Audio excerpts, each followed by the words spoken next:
प्रश्न है कि शीत युद्ध के दौरान अमेरिका के नेतृत्व वाले सैन्य संगठन का नाम क्या था? सीधा सीधा प्रश्न पूछा गया, शीत युद्ध के दौरान अमेरिका का नेतृत्व वाले सैन्य संगठन का नाम क्या था? दोस्तों, आप लोग भी इस सवाल का जवाब बता सकते हैं, क्या था? वैसे अगर हम लोग बात करें, शीत युद्ध के दौरान अमेरिका के नेतृत्व वाले सैन्य संगठन का जो नाम था वो था नाटो। और यहाँ पर देखिए, नाटो ऑप्शन बी के अंदर है, तो इस प्रश्न का सही आंसर हो जाएगा option B is the right answer. अगला प्रश्न है, सोवियत संघ के विघटन के बाद सबसे शक्तिशाली देश कौन सा बनकर उभरा? यहाँ पर सीधा प्रश्न पूछा गया, सोवियत संघ का जब विघटन हुआ, और सोवियत संघ का विघटन हुआ था 1991 में। तो इस सोवियत संघ के विघटन के बाद सबसे शक्तिशाली देश कौन सा बनकर उभरा? सोवियत संघ का विघटन के बाद सबसे शक्तिशाली देश जो बनकर उभरा था, वो अमेरिका सबसे शक्तिशाली देश बनकर उभरा था। और यहाँ पर देखिए, अमेरिका जो है वो ऑप्शन सी के अंदर है, तो प्रश्न का सही आंसर होगा option C is the right answer. America के बारे में थोड़ा सा बात कर लीजिए। अमेरिका की राजधानी कहाँ है? अगर प्रश्न पूछा जाए अमेरिका की राजधानी कहाँ है, तो आप लोगों को याद रखिएगा, अमेरिका की राजधानी है Washington DC. Washington DC America की राजधानी, वाशिंगटन डीसी अमेरिका की राजधानी है। अमेरिका के प्रथम राष्ट्रपति कौन थे? ये भी प्रश्न इंपॉर्टेंट है। अमेरिका के प्रथम अमेरिका के प्रथम जो राष्ट्रपति थे वो थे जॉर्ज वाशिंगटन। इसको भी याद रखिएगा, George Washington George Washington America के प्रथम राष्ट्रपति थे। जिस तरह से भारत में 28 राज्य और 8 केंद्र शासित प्रदेश, उसी तरह से अमेरिका के अंदर प्रांतों की संख्या है। और कितने प्रांत हैं ये भी ध्यान रखिएगा, प्रांतों की संख्या 50 है। अगला प्रश्न यहाँ पर देखिए क्या है। अगला प्रश्न पूछा गया है, सोवियत संघ के अंतिम राष्ट्रपति कौन थे? सोवियत संघ के अंतिम राष्ट्रपति जो थे वो थे मिखाइल गोर्बाचेव। और यहाँ पर मिखाइल गोर्बाचेव ऑप्शन बी के अंदर है, तो प्रश्न का सही आंसर हो जाएगा option B is the right answer. अगला प्रश्न है, सोवियत संघ में सुधारों की नीति किस नेता ने शुरू की? सोवियत संघ में सुधारों की नीति किस नेता ने शुरू किया था? जिस नेता ने सोवियत संघ में सुधारों की नीति को शुरू किया था वो नेता है मिखाइल गोर्बाचेव। और यहाँ पर देखिए, मिखाइल गोर्बाचेव जो है वो ऑप्शन बी के अंदर है, तो प्रश्न का सही आंसर होगा option B is the right answer. अगला प्रश्न है, पेरेस्ट्रोइका का संबंध किससे था? पेरेस्ट्रोइका का संबंध जो था वो था आर्थिक एवं राजनीतिक सुधार से। और यहाँ पर आर्थिक एवं राजनीतिक सुधार देखिए ऑप्शन ए के अंदर है, तो प्रश्न का सही आंसर हो जाएगा option A is the right answer. अगला प्रश्न है, ग्लास नोस्त का मुख्यतः अर्थ क्या है? यानी ग्लास नोस्त का अर्थ मुख्यतः क्या था? ग्लास नोस्त का अर्थ मुख्यतः जो था वो था खुलापन और पारदर्शिता। खुलापन और पारदर्शिता यहाँ पर ऑप्शन बी के अंदर है, तो प्रश्न का सही आंसर हो जाएगा option B is the right answer. अगला प्रश्न है, बर्लिन की दीवार कब गिराई गई? यहाँ पर प्रश्न पूछा गया, बर्लिन की दीवार जो गिराई गई थी वो 1989 में। और 1989 देखिए ऑप्शन सी के अंदर है, तो प्रश्न का सही आंसर हो जाएगा option C is the right answer. अगला प्रश्न है, शीत युद्ध का प्रमुख आधार क्या था? शीत युद्ध का प्रमुख आधार जो था वो अमेरिका और सोवियत संघ के बीच वैचारिक संघर्ष। अमेरिका और सोवियत संघ के बीच वैचारिक संघर्ष जो था ये शीत युद्ध का प्रमुख आधार था। और यहाँ पर अमेरिका और सोवियत संघ के बीच वैचारिक संघर्ष ऑप्शन ए के अंदर है, तो प्रश्न का सही answer option A is the right answer हो जाएगा। अगला प्रश्न है, प्रथम विश्व युद्ध के बाद किस संगठन की स्थापना हुई थी? प्रथम विश्व युद्ध के बाद जो संगठन स्थापना हुआ था वह है राष्ट्र संघ। और यहाँ पर देखिए राष्ट्र संघ जो है ऑप्शन बी के अंदर है, तो प्रश्न का सही आंसर हो जाएगा option B the right answer. अगला प्रश्न है, संयुक्त राष्ट्र संघ का मुख्यालय कहाँ स्थित है? संयुक्त राष्ट्र संघ, इसके बारे में थोड़ा समझिए। संयुक्त राष्ट्र संघ की स्थापना कब होती है? संयुक्त राष्ट्र संघ की स्थापना होती है 24 अक्टूबर 1945 को। आप लोग याद रखिएगा, 24 अक्टूबर 1945 को संयुक्त राष्ट्र संघ की स्थापना होती है। 24 अक्टूबर को प्रत्येक वर्ष संयुक्त राष्ट्र संघ दिवस यानी यूएनओ डे के रूप में मनाया जाता है। प्रत्येक वर्ष यूएनओ डे मनाया जाता है 24 अक्टूबर को। और संयुक्त राष्ट्र संघ का मुख्यालय कहाँ पर है? ध्यान रखिएगा, संयुक्त राष्ट्र संघ का मुख्यालय है न्यूयॉर्क में। और यहाँ पर न्यूयॉर्क देखिए ऑप्शन बी के अंदर है, तो प्रश्न का सही आंसर हो जाएगा option B is the right answer. आप लोगों से प्रश्न पूछा जा सकता है संयुक्त राष्ट्र संघ के कुल कितने अंग हैं? कुल अंग की बात किया जाएगा तो संयुक्त राष्ट्र संघ के कुल जो है 6 अंग है। कुल अंग कितने हैं? 6 अंग है। और इस 6 अंग में से एक प्रमुख अंग है जिसका नाम है अंतर्राष्ट्रीय न्यायालय। अंतर्राष्ट्रीय न्यायालय, अंतर्राष्ट्रीय न्यायालय। और इस अंतर्राष्ट्रीय न्यायालय का जो हेडक्वार्टर है वो कहाँ पर, ये प्रश्न पूछा जाता है। अंतर्राष्ट्रीय न्यायालय का हेडक्वार्टर है दी हेग में। और ये दी हेग किस देश के अंदर है? तो आप लोगों को याद रखना है दी हेग जो है वो नीदरलैंड के अंदर है। 6 में से एक अंग आप लोग निकाल दीजिए अंतर्राष्ट्रीय न्यायालय, इसका हेडक्वार्टर दी हेग में है। बाद बाकी जो 5 अंग बचा, इस पांचों अंगों का हेडक्वार्टर कहाँ पर है? ये न्यूयॉर्क में है। आप लोगों को याद रखना है। अगला प्रश्न यहाँ पर देखिए क्या अगला प्रश्न पूछा गया, संयुक्त राष्ट्र सुरक्षा परिषद के अस्थायी सदस्यों का कार्यकाल कितने वर्षों का होता है?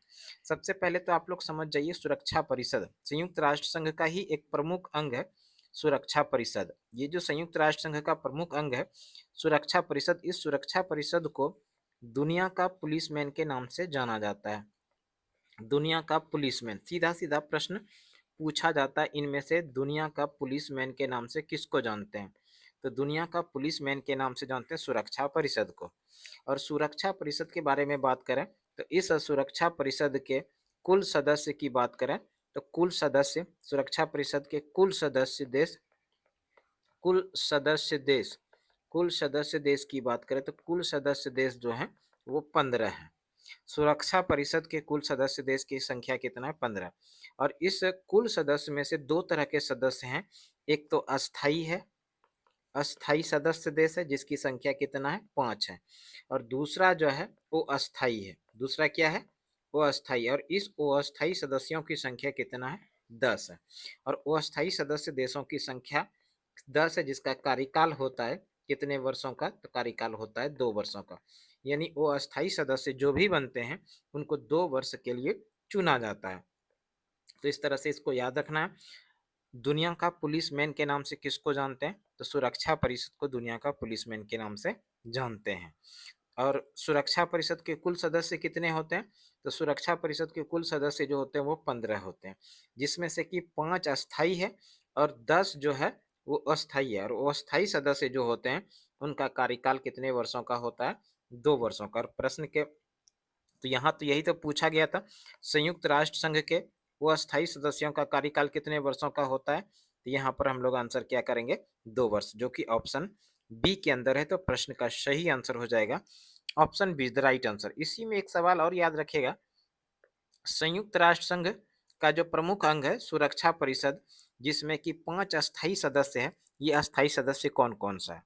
तो आप लोगों को याद रखना है, अमेरिका है, यूएसए मतलब अमेरिका, अमेरिका है, रूस है, अमेरिका, रूस, फ्रांस, चीन, अमेरिका, रूस, फ्रांस, चीन और ब्रिटेन। ब्रिटेन। तो इस तरह से ये जो 5 देश है ये संयुक्त राष्ट्र संघ के सुरक्षा परिषद का अस्थायी सदस्य कौन कौन है? अमेरिका है, रूस है, फ्रांस है, चीन है और ब्रिटेन है। ये 5 सदस्य देश जो है सुरक्षा परिषद के अस्थायी सदस्य है। और वो अस्थायी सदस्य कितना है? तो वो अस्थायी सदस्य 10 है जिनका कार्यकाल होता है कितने वर्षों का? तो 2 वर्षों का।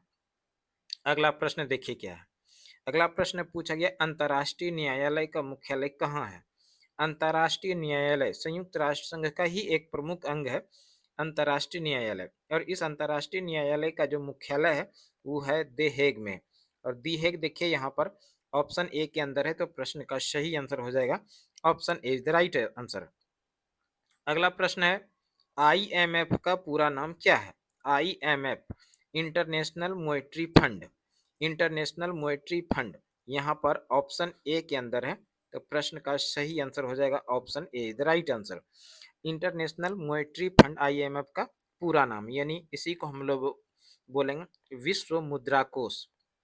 इसको क्या बोलेंगे? विश्व मुद्रा कोष। और इस विश्व मुद्रा कोष की स्थापना कब होती है? स्थापना होती है 1945 में। और इसका मुख्यालय कहाँ पर?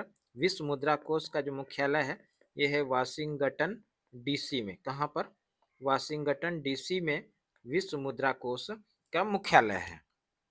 अगला प्रश्न देखिए क्या है। अगला प्रश्न है विश्व बैंक का मुख्यालय कहाँ पर है? विश्व बैंक का जो मुख्यालय है वो वाशिंगटन डीसी में है। और यहाँ पर वाशिंगटन डीसी ऑप्शन ए के अंदर है। तो प्रश्न का सही आंसर हो जाएगा option A the right answer. विश्व बैंक इसकी स्थापना 1945 में हुआ था। 1945 में विश्व बैंक की स्थापना हुई थी। WB आप समझ जाइएगा, वर्ल्ड बैंक।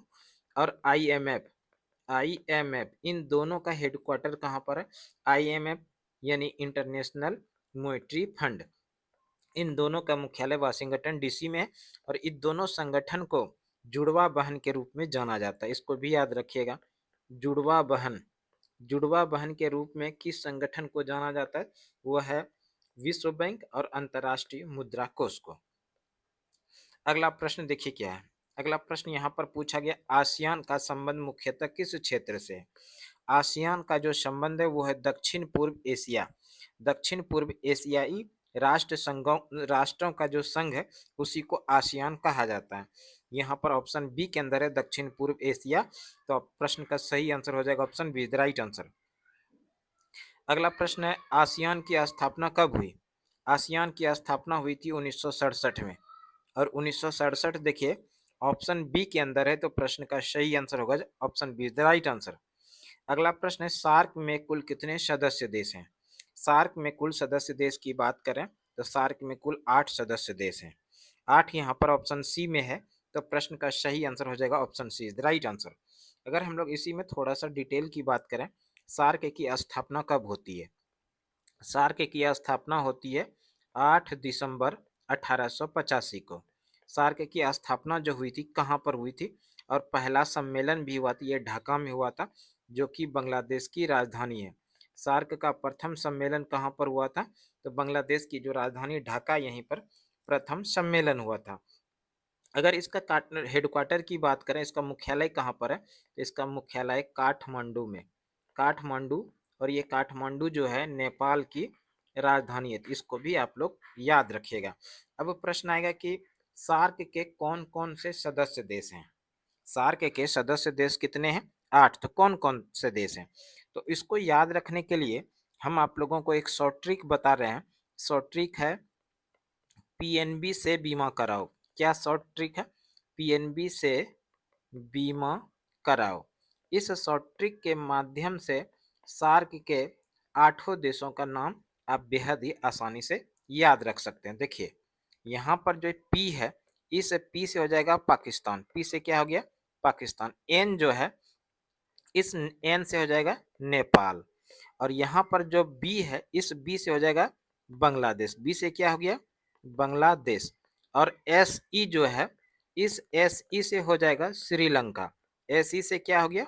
श्रीलंका हो गया। और यहाँ पर जो बी है, इस बी से हो जाएगा भूटान। बी से क्या हो गया? भूटान। और ये जो आई है, आई से क्या हो गया? तो आई से इंडिया हो गया। और एम जो है, यहाँ पर जो एम दिखाई पड़ रहा है, तो एम से हो जाएगा मालदीव। एम से क्या हो गया? मालदीव। और जो ए है, ए से हो जाएगा अफगानिस्तान। तो इस तरह से इसको याद रखिएगा। अफगानिस्तान जो है 2007 में सार्क का सदस्य बना है। तो इसको भी याद रखिएगा। सार्क का सदस्य सबसे नवीनतम देश कौन सा है? तो अफगानिस्तान है। किस वर्ष शामिल हुआ है? तो 2007 में शामिल हुआ है। सार्क का कौन कौन सा सदस्य हो गया? पाकिस्तान हो गया, नेपाल हो गया, बांग्लादेश हो गया, श्रीलंका हो गया, भूटान हो गया, इंडिया हो गया, मालदीव हो गया और अफगानिस्तान हुआ। अफगानिस्तान किस वर्ष शामिल हुआ है?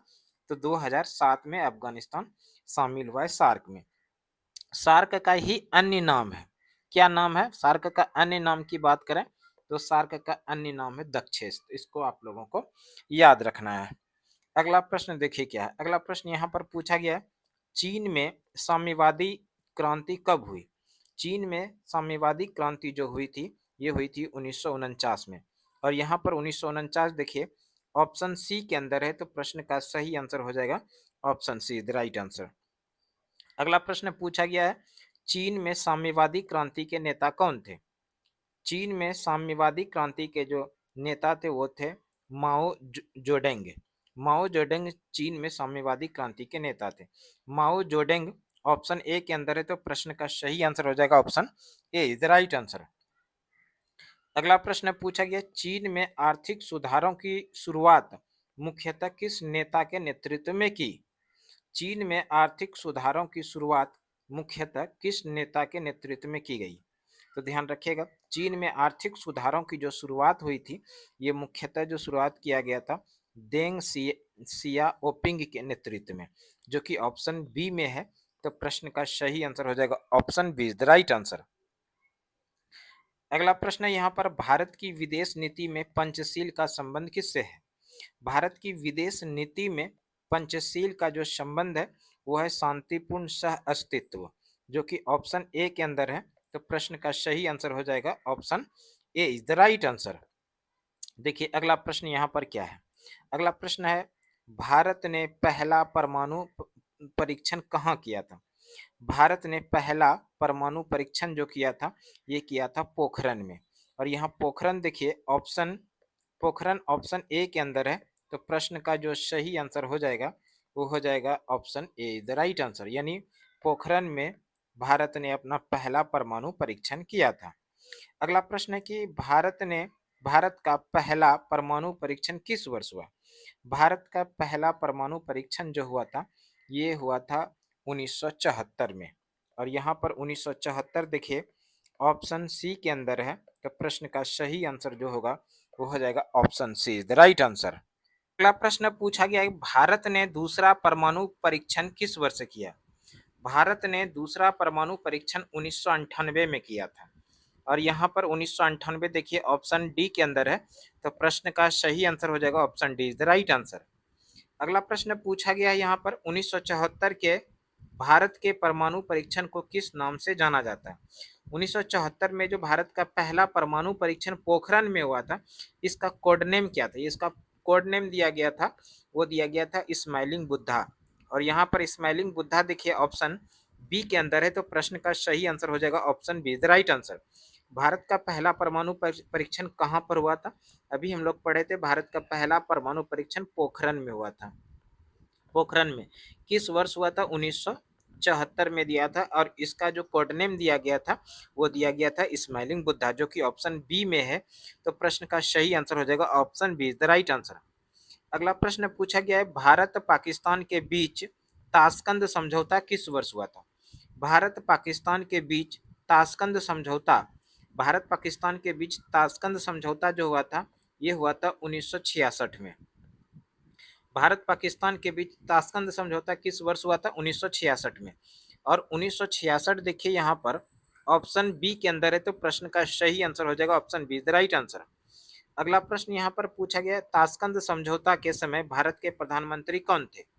ताशकंद समझौता के समय भारत के प्रधानमंत्री जो थे वो थे लाल बहादुर शास्त्री। लाल बहादुर शास्त्री ताशकंद समझौता के समय भारत के प्रधानमंत्री थे। लाल बहादुर शास्त्री ऑप्शन बी में है। तो प्रश्न का सही आंसर हो जाएगा option B, the right answer. एक सवाल याद रखिएगा, जवाहरलाल नेहरू जो थे वो स्वतंत्र भारत के प्रथम प्रधानमंत्री थे। स्वतंत्र भारत के प्रथम प्रधानमंत्री कौन थे? स्वतंत्र भारत के प्रथम प्रधानमंत्री थे पंडित जवाहरलाल नेहरू। और द्वितीय प्रधानमंत्री कौन थे? तो द्वितीय प्रधानमंत्री जो थे वो थे लाल बहादुर शास्त्री। इंदिरा गांधी के बारे में बात करें तो इंदिरा गांधी भारत की एकमात्र महिला प्रधानमंत्री है। एकमात्र महिला प्रधानमंत्री वो कौन है? इंदिरा गांधी, भारत की प्रथम महिला और एकमात्र महिला प्रधानमंत्री कौन है? तो वो है इंदिरा गांधी। मोरारजी देसाई के बारे में एक सवाल याद रखिएगा, मोरारजी देसाई पहले ऐसे प्रधानमंत्री बने जो गैर कांग्रेसी थे। और किस वर्ष बने? 1977 में। मोरारजी देसाई गैर कांग्रेसी प्रधानमंत्री थे। भारत के प्रथम गैर कांग्रेसी प्रधानमंत्री, भारत के प्रथम गैर कांग्रेसी प्रधानमंत्री वो कौन थे? मोरारजी देसाई थे, किस वर्ष बने थे प्रधानमंत्री? 1977 में बने थे। अगला प्रश्न देखिए यहाँ पर क्या है। अगला प्रश्न पूछा गया है, भारत में हरित क्रांति का प्रमुख उद्देश्य क्या है? भारत में हरित क्रांति का प्रमुख उद्देश्य जो है यहाँ पर जो है खाद्यान्न उत्पादन बढ़ाना। खाद्यान्न उत्पादन को बढ़ाने के उद्देश्य से भारत में हरित क्रांति की शुरुआत किया गया था। और हरित क्रांति का जो प्रभाव सबसे ज़्यादा पड़ा था वो किस फसल पर पड़ा था? तो आप लोगों को याद रखना है, सबसे ज़्यादा जो फसल पर प्रभाव पड़ा वो गेहूं पर पड़ा था। और एक सवाल याद रखिएगा, हरित क्रांति की शुरुआत भारत में किसने किया था? एम एस स्वामीनाथन ने। एम एस स्वामीनाथन ने भारत में हरित क्रांति की शुरुआत किया था। एम एस स्वामीनाथन को भारत में हरित क्रांति का जनक या हरित क्रांति का पिता के रूप में जाना जाता है। और सबसे अधिक प्रभाव किस फसल पर पड़ा था? गेहूं पर पड़ा था। अगर प्रश्न पूछा जाए किस वर्ष शुरू किया गया था, तो 1967-68 में हरित क्रांति की शुरुआत किया गया था। हरित क्रांति का प्रभाव सबसे अधिक किस फसल पर पड़ा? गेहूं पर पड़ा। और इसकी शुरुआत भारत में किसने किया था? एम एस स्वामीनाथन ने हरित क्रांति की शुरुआत किया था।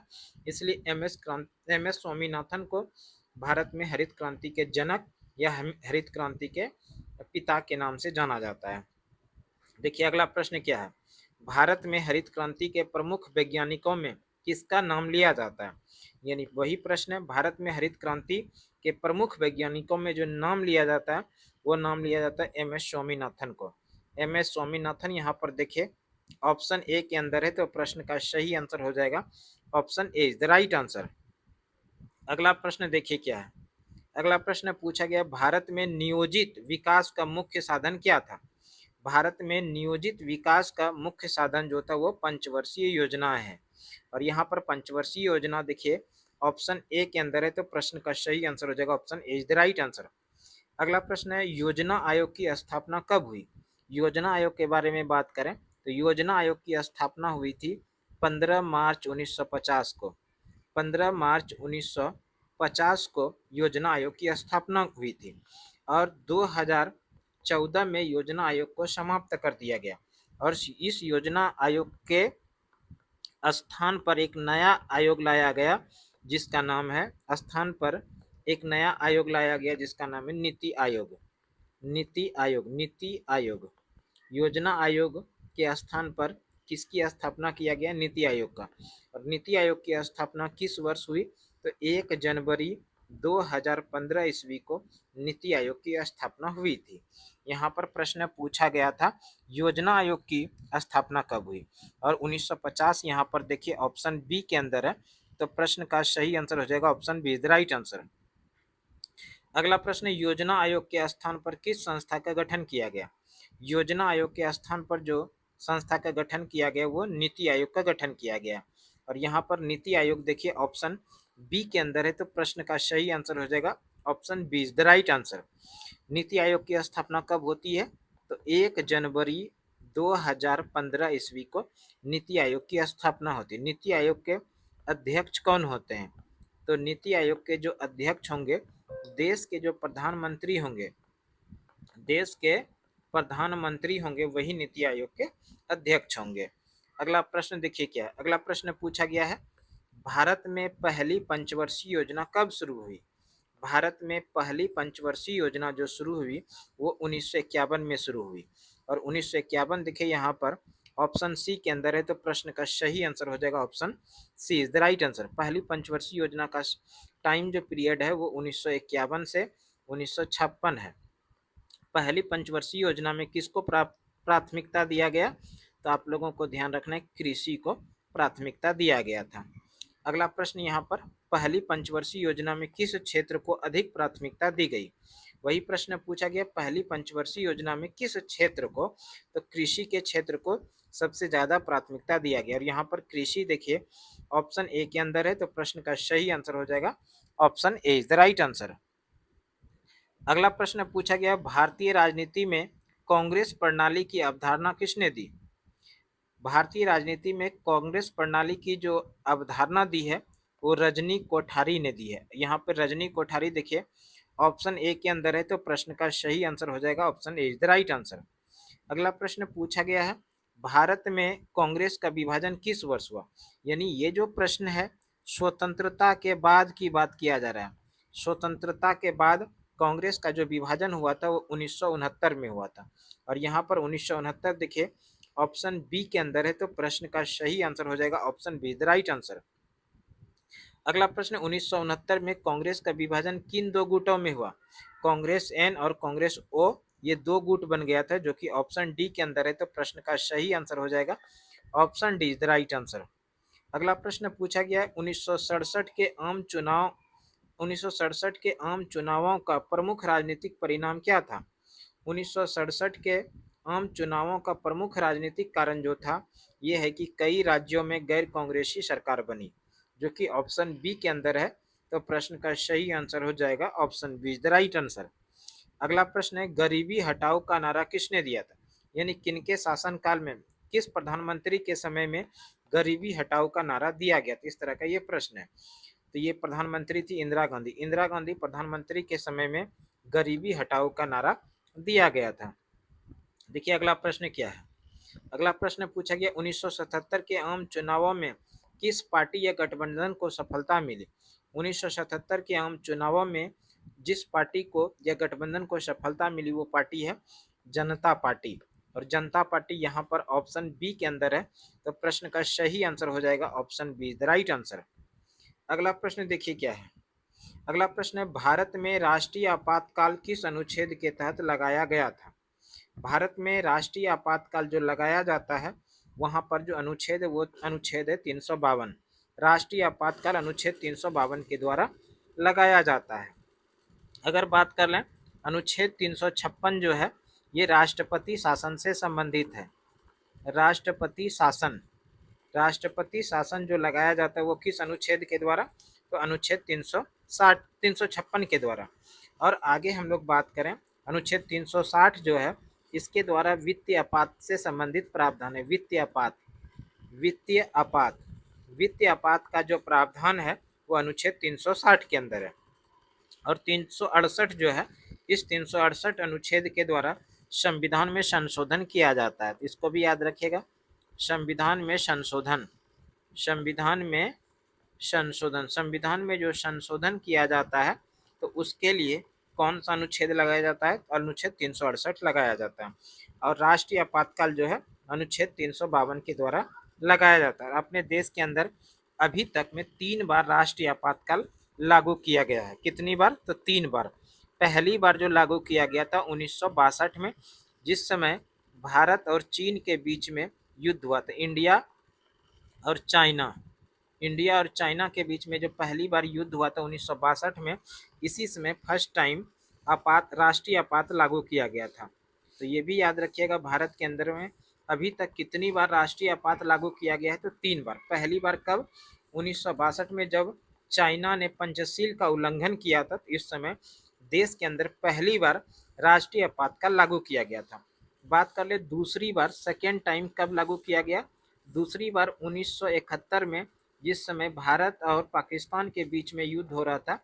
भारत और पाकिस्तान के युद्ध के समय में 1971 में दूसरी बार राष्ट्रीय आपातकाल लागू किया गया था। तीसरी बार कब लागू किया गया? तीसरी बार 1975 में आंतरिक अशांति के कारण राष्ट्रीय आपातकाल लागू किया गया था। आंतरिक अशांति, याद रखिएगा, आंतरिक अशांति के कारण राष्ट्रीय आपातकाल 1975 में लागू किया गया था। तो इस तरह से ये सारा सवाल हो गया। अगला प्रश्न है कि आपातकाल के दौरान नागरिकों के मौलिक अधिकारों पर क्या प्रभाव पड़ता है?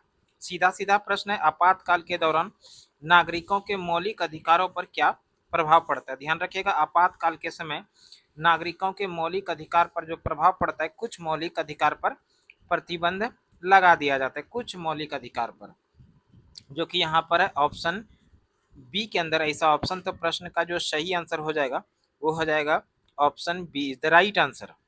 अगला प्रश्न देखिए क्या है। अगला प्रश्न पूछा गया 1977 में जनता पार्टी सरकार के प्रधानमंत्री कौन थे? 1977 में केंद्र में पहले गैर कांग्रेसी प्रधानमंत्री बने थे। इसको याद रखिएगा, गैर कांग्रेसी प्रधानमंत्री, गैर कांग्रेसी प्रधानमंत्री, गैर कांग्रेसी प्रधानमंत्री कब बने थे? तो 1977 में, और जनता पार्टी की सरकार बनी थी और प्रधानमंत्री जो बने थे वो बने थे मोरारजी देसाई। मोरारजी देसाई यहाँ पर ऑप्शन बी के अंदर है, तो प्रश्न का सही आंसर हो जाएगा option B is the right answer. अगला प्रश्न है 1984 में भारत की प्रधानमंत्री की हत्या के बाद कौन प्रधानमंत्री बने? 1984 में भारत के प्रधानमंत्री की हत्या के बाद भारत के प्रधानमंत्री जो बने थे वो राजीव गांधी बने थे, जो कि ऑप्शन बी में है, तो प्रश्न का सही आंसर हो जाएगा option B is the right answer. अगला प्रश्न है 1989 के आम चुनाव के बाद प्रधानमंत्री कौन बने? 1989 के आम चुनाव के बाद भारत के प्रधानमंत्री बने थे वीपी सिंह, और यहाँ पर देखिए वीपी सिंह जो है ऑप्शन बी के अंदर है, तो प्रश्न का सही आंसर हो जाएगा option B is the right answer. अगला प्रश्न है भारत में नई आर्थिक नीति किस प्रधानमंत्री के कार्यकाल में शुरू हुई?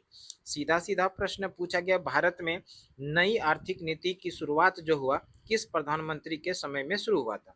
सबसे पहले समझिए कि नई आर्थिक नीति की शुरुआत हुई कब। नई आर्थिक नीति की शुरुआत हुई थी 1991 में, और इस समय भारत के जो प्रधानमंत्री थे वो थे पीवी नरसिम्हा राव, और यहाँ पर पीवी नरसिम्हा राव देखिए ऑप्शन बी के अंदर है, तो प्रश्न का सही आंसर हो जाएगा option B is the right answer. अगला प्रश्न है 1991 की नई आर्थिक नीति का प्रमुख आधार क्या था? 1991 की नई आर्थिक नीति का जो प्रमुख आधार था वो था उदारीकरण, निजीकरण और वैश्वीकरण, जो कि ऑप्शन ए के अंदर है, तो प्रश्न का सही आंसर हो जाएगा option A is the right answer. अगला प्रश्न है मंडल आयोग की सिफारिशें मुख्यतः किससे संबंधित थी? मंडल आयोग की सिफारिशें मुख्यतः जो संबंधित था वो था अन्य पिछड़ा वर्ग के आरक्षण से, जो कि ऑप्शन बी के अंदर है, तो प्रश्न का सही आंसर हो जाएगा option B is the right answer. अगला प्रश्न है भारत में गठबंधन राजनीति का प्रमुख कारण क्या रहा है? भारत में गठबंधन राजनीति का जो प्रमुख कारण रहा है वो रहा है बहुदलीय व्यवस्था, जो कि ऑप्शन ए के अंदर है, तो प्रश्न का सही आंसर हो जाएगा option A is the right answer. अगला प्रश्न है लोकतंत्र में अंतिम सत्ता किसके पास मानी जाती है? लोकतंत्र में अंतिम सत्ता जो मानी जाती है वो जनता के पास मानी जाती है, और यहाँ पर देखिए जनता जो है वो ऑप्शन सी के अंदर है, तो प्रश्न का सही आंसर हो जाएगा option C is the right answer. थोड़ा सा बात कर लेते हैं हम लोग संसद के बारे में। ये जो संसद है, संसद किससे मिलकर बना है, यानी संसद के अंदर कौन कौन शामिल है? तो आप लोगों को याद रखना है संसद जो मिल के बना है लोकसभा, ये एल एस मतलब समझ जाइएगा लोकसभा, आर एस मतलब समझ जाइएगा राज्यसभा, और राष्ट्रपति। लोकसभा, राज्यसभा और राष्ट्रपति ये तीनों से मिलके बना है संसद, ठीक है। लोकसभा, राज्यसभा और राष्ट्रपति ये तीनों से मिलके क्या बना है? संसद बना है, ठीक है। तो इन सभी चीजों को आप लोगों को याद रखना है।